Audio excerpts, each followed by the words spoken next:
Bonjour, je reviens vers vous en tant qu'apocalypsosophe. Donc je redis quelques mots par rapport à ce que j'appelle l'apocalypsosophie.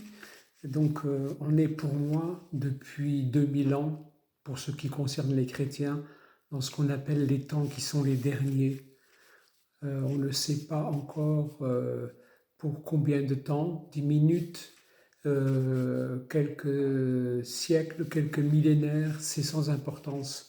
Nous sommes dans les temps qui sont les derniers, dans l'attente du parachèvement de la création et de l'avènement de l'être nouveau, de l'homme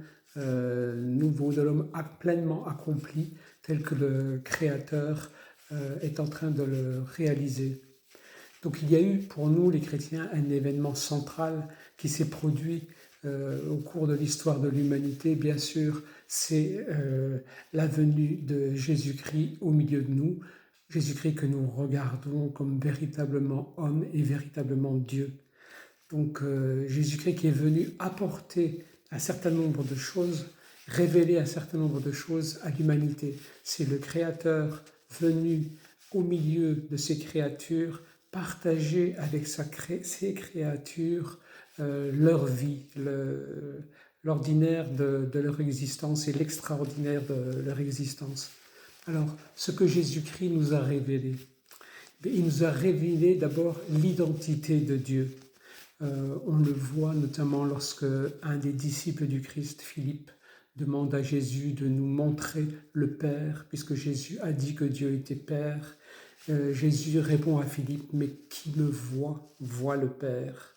Donc Jésus nous révèle qu'il est une icône, qui nous dit tout de ce qu'est le Père pour nous. Ensuite, en nous révélant que Dieu est Père, bien sûr, qui va nous révéler la nature de la relation que nous avons vocation à entretenir avec ce Père infiniment bon, un Père débordant d'amour pour sa créature et un Père qui est saint, c'est-à-dire qui est tout amour, qui est véritablement tout amour. Donc ça nous donne une belle image déjà de ce que nous sommes nous en réalité, puisque nous avons un Père saint, nous-mêmes, de manière essentielle, première, fondamentale, nous avons cette sainteté qui est en chacune et chacun d'entre nous. Même si on le verra, cette sainteté a été altérée et l'humanité est entrée dans ce qu'on peut appeler une période de déchéance. Autre chose que le Christ est venu donc nous révéler, il est venu nous révéler qu'il voulait poursuivre, Dieu voulait poursuivre son œuvre de création en nous restaurant et en nous associant à cette restauration, en nous associant à ce qu'on appelle la rédemption de l'humanité. Donc le Créateur, en Jésus-Christ, veut faire de chacune et chacun d'entre nous un co-rédempteur pour toute l'humanité. C'est-à-dire, nous avons tous vocation à nous aider mutuellement à retrouver notre sainteté originelle. Voilà, ce que le Christ est venu également donc nous signifier, il est venu nous signifier que le royaume de Dieu est déjà au milieu de nous. Donc on pourrait croire comme ça que ce qui règne sur la terre, c'est une certaine adversité, la violence, etc.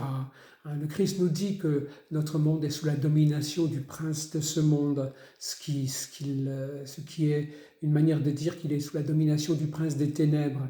Mais Jésus-Christ nous enseigne aussi et nous révèle que dans ce monde qui peut nous apparaître comme chaotique, c'est l'amour qui règne, c'est lui qui règne, c'est le Créateur qui règne en réalité, et que c'est lui qui a le dernier mot sur tous les affres que nous pouvons vivre dans nos existences.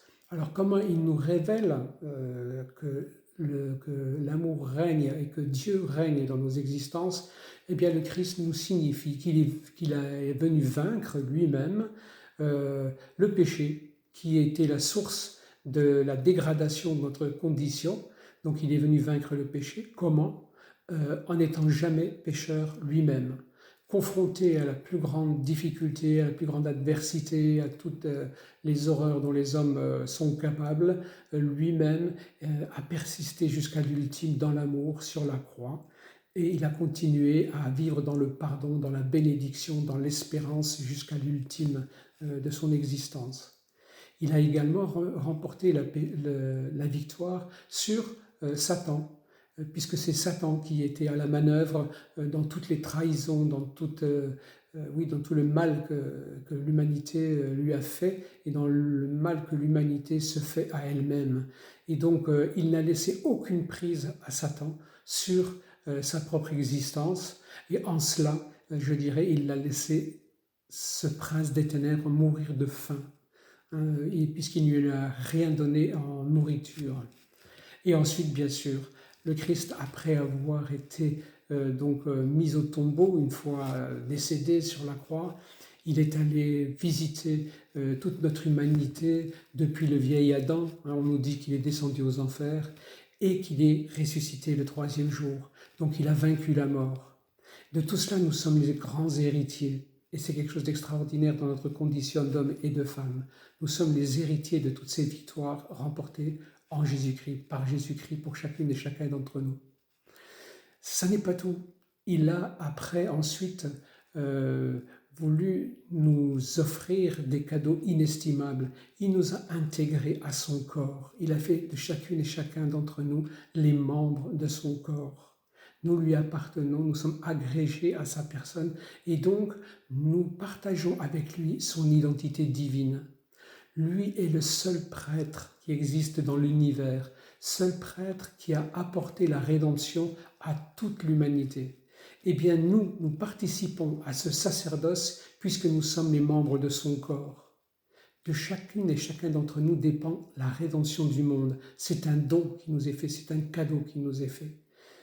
Il nous a donné aussi d'être à sa suite et en lui, par lui, avec lui, en lui, prophète. Lui, l'unique porte-parole du Créateur, le prophète par excellence, a fait de nous ses porte-paroles pour toute l'humanité, pour nos proches, nos enfants, nos épouses, pour nos partenaires de travail. Nous sommes les porte-paroles de Dieu, par les actes que nous accomplissons, par les paroles que nous pouvons dire aussi. Voilà, et nous le devons à Jésus-Christ d'être ses prophètes. Et nous sommes aussi rois, comme je le disais tout à l'heure. Jésus-Christ est le seul roi de l'univers. En lui, nous trouvons notre royauté. C'est-à-dire que nous avons vocation à organiser notre monde selon les lois du royaume qu'il a voulu instaurer parmi nous. Et ça, c'est merveilleux. Donc, voilà, Jésus-Christ nous a restauré, donné une identité toute nouvelle. Il a refait de nous des saints. Nous sommes tous des saints en devenir, des saints en puissance. Nous n'avons plus qu'une chose à faire. Nous avons à devenir ce que nous sommes. Nous sommes tous cela en espérance. C'est-à-dire que nous le sommes déjà et nous avons aussi à permettre que cela s'accomplisse. Dans notre appartenance au Christ, nous sommes devenus temple du Saint-Esprit. C'est-à-dire que moi qui vous parle maintenant, l'Esprit Saint vous parle à travers ma bouche.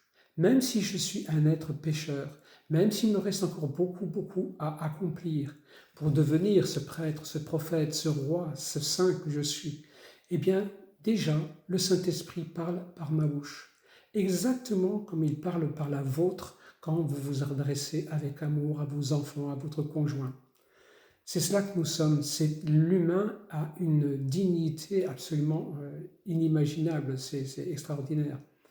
Alors ce que je fais, je vous invite à vous regarder personnellement, avec tous ces traits de personnalité, tous ces traits d'identité que je viens de décrire, que je viens d'évoquer.